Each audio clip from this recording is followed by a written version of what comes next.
एक बार की बात है। एक शांत नदी के किनारे कुछ लोग बैठे थे। सुबह का समय था।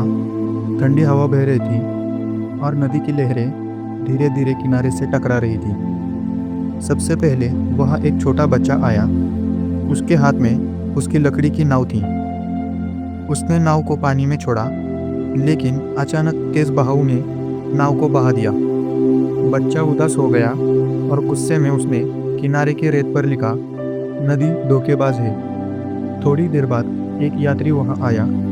गर्मी से परेशान होकर उसने नदी का ठंडा पानी पिया और उसे ताजगी महसूस हुई।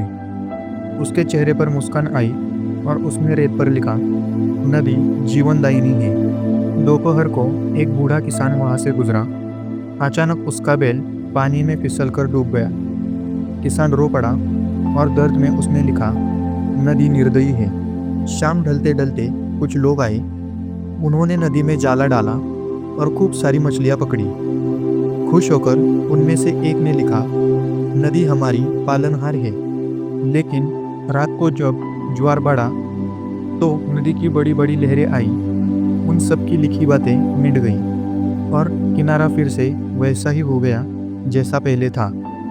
दोस्तों, इस छोटी सी घटना से हमें यह सीख मिलती है कि दुनिया हमेशा अपनी नज़र और अपने अनुभव से हमें आंकती है।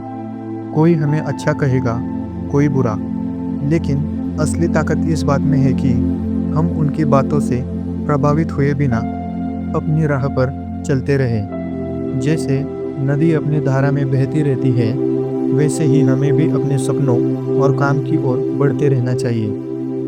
लोगों की राय बदलती रहती है, लेकिन आपका मकसद अटल होना चाहिए।